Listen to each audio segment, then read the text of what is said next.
Dito kami sa property.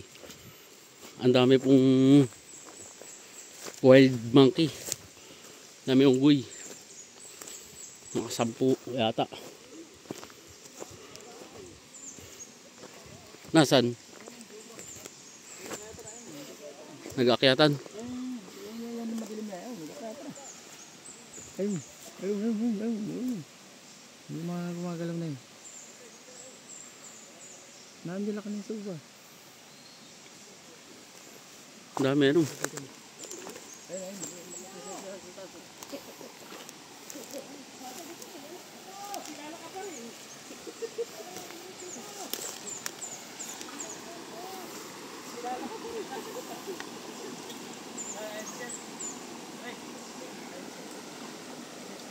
Ayun. Na yung mga wild monkey po dito. Yan, malinis na yung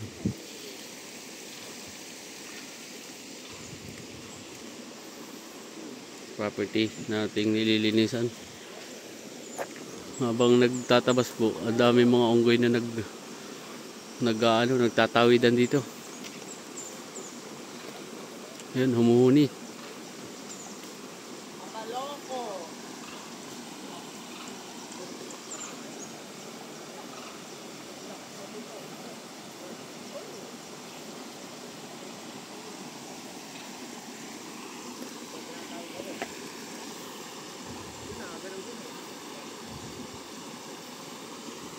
Yan.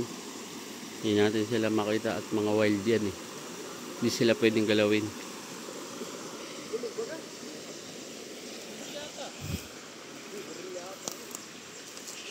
Sir. Para kayong si si Tatalino. Gumanda kami palang panambak Ano kaya to? Dito rin galing o? Hindi, ano yan? Tinambak nga ng barangay, di ba yung project nila? Oo. Ay wala, kumobra lang sila sa ano yata. Wala yung budget. Ay mga bulog. Ano po, nagali ka na? Ayun, ang dami kanina doon. Unggoy. Meron, ha? Ang dami.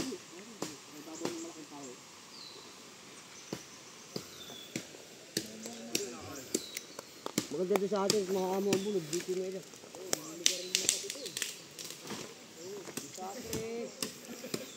Kami narangan kaya, tatakot kita. Buti walang nangangaso dito, ano? Napakarami bulog, dahil dito sa bundok. Bulog ang tawag dito sa inyo nun. May bumili ako mga kanin. Ay ulam. Ulam. 2. Binili akong hotdog kayo. Kala ko hindi pa dadating hotdog. Sabi ko, kala ko 2 lang ang tao mo. Sabi ko, dadalawa tuloy. Ano yung manok corner. Ayaw nga, kasya yun sa atin. Kasya. Ito yung sakop na to sir ano. Oo, ito na yung front. Ito pala. Di ba front 2 hektarya? Magiging pizza yan kasi maghahati-hati sila ng ilog. Oo. So pizza, yung krus na yun, yung hiwalay. More, pero hindi less. Baka dumako pa roon. Pag ganito? Oo, baka dumako pa. Yung actual na 2 hektarya. 2 hektarya. Tapos yung 2 titulo nandun sa pabundok. Ayan ang pinaka maganda dito. Naghahanap ako ng paper plate ay dahon ng saging na lang. Ayan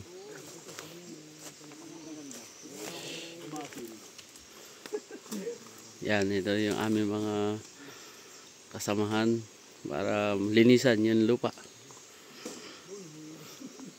Maganda po ito, pang campsite.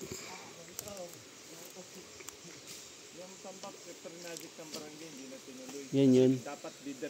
Ay di iyan na lang sir ang pantambak dyan sa kalsada. Ito? Oo, ayan Lalaki naman yan. Hindi, yung mga graba-graba na yan. Kapag Ga-projectin ng barangay sana to na anong gagawin. Diretso doon sa falls, napakalayo. Ah, yung falls. Palagi ko kumuha lang sila ng ano. Pondo. ng pondo. Pero yung falls, talagang maganda yung falls. Dayuhin. Malayo. Malayo. Malayo. Pero yung kabila, yun yung Kawayan Falls. Ayun, Kawayan Falls nandito. Yung sa kabila, kabilang. Sabi ko, mali yung inyong inakita nung sinama ko sa inyong dalawa. Sinusog nyo yung daanan ng tubig. Di ba? Kaya nga, oo. Kaya kami hirap umakyat. Ayo. Tara, kakain po muna. Ang ating, para may lakas mamaya. Bababa. Doon po kami kakain sa Camp Boley. Kasi doon may mga lamesa. Mamaya po ulit itutuloy hanggang hapon. Malawak po yung malilinisan. Doon po sa mga makapag-visit, ma-appreciate nyo na po ito. Doon sa mga naka-schedule natin. Pati po itong mamaya papalinisan din namin yung kalsada na to.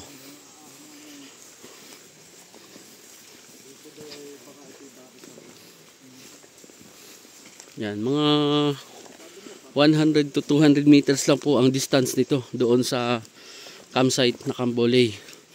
Ito po yung palabas. Palabas na po ito ng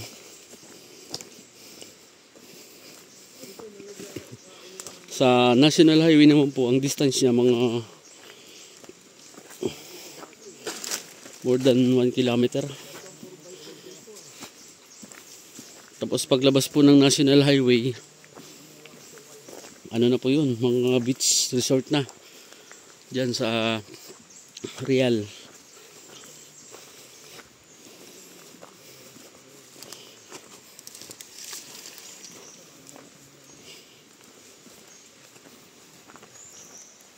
Pamaya palilinisan po namin to. Barangay road po ito kasi po dyan daw po sa unahan mayroong project sana ang barangay na yung isang dadayuhing falls dyan sa may unahan dito po. Paakyat dyan kaya lang medyo malayo pa. Gagawing tourist spot dito po sa Kawayan. Kaya lang ay hindi pa na itutuloy.